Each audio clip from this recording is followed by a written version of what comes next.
Bonjour tout le monde, une petite vidéo pour vous expliquer l'origine des schémas en plus de tout ce que j'ai déjà fait.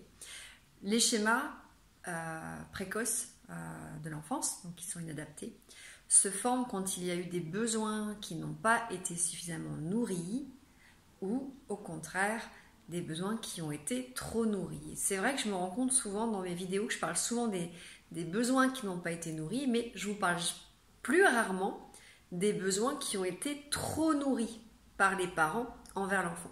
Donc quand l'enfant a été privé de certaines choses, quand certains besoins affectifs n'ont pas été nourris, effectivement, on va développer certains schémas, certaines blessures. L'enfant a été privé de sécurité, de prévisibilité, d'amour, d'empathie, d'écoute, de jeu, d'autonomie. Et forcément, à chaque besoin qui n'aura pas été nourri, va correspondre un schéma. Si je n'ai pas eu de parents sécure, stable, prévisible, j'aurais peut-être des schémas autour de l'abandon. Si j'ai manqué d'amour, d'empathie, ça va être peut-être le manque affectif. Si j'ai manqué on n'a pas écouté mes besoins, mes émotions, ce dont j'avais besoin, envie de jouer, envie de communiquer, et ben je vais peut-être avoir soit un schéma abnégation, soit un schéma assujettissement. Mais il y a aussi effectivement des schémas liés à des besoins qui ont été trop nourris. Par exemple, le parent a été surprotecteur, donc il a été en survigilance et forcément derrière il n'a pas créé la sécurité suffisante de l'enfant pour qu'il puisse derrière aller explorer le monde et donc développer ses compétences et son autonomie. Et dans ce cas-là, on va avoir par exemple des schémas qui vont être la dépendance, mais aussi peut-être la peur du danger, la vulnérabilité.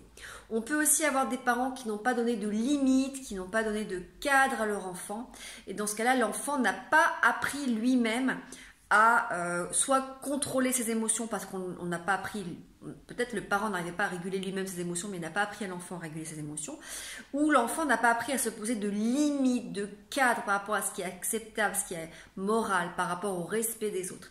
Et là, on va avoir un schéma qui s'appelle les droits exagérés, les droits élevés, les droits exagérés, je ne sais plus c'est quoi, c'est droits exagérés. En fait, c'est la croyance que je suis au-dessus des autres et que tout m'est dû, d'accord? C'est-à-dire que j'ai plus de valeur que les autres, donc moi j'ai le droit de faire certaines choses que les autres n'ont pas ou qui n'ont pas le droit de faire, parce que je ne suis pas dans le respect des limites des autres et surtout j'ai été élevée comme un enfant roi et je pense que tout m'est dû.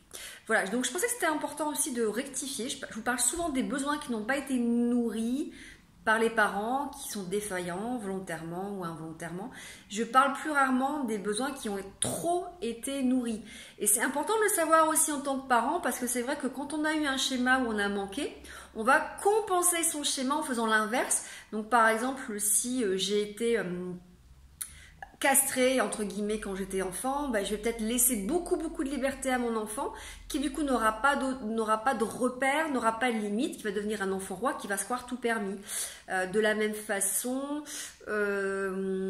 si j'étais livrée à moi-même dans la négligence, potentiellement, je vais être surprotecteur avec mon enfant et je vais un peu l'étouffer. Je ne vais pas apprendre à l'autonomiser et il va créer forcément des schémas de dépendance. Il va avoir peur du monde, d'explorer le monde. Il aura peur systématiquement de l'inconnu. Voilà, j'espère que cette vidéo vous aura aidé. À très bientôt.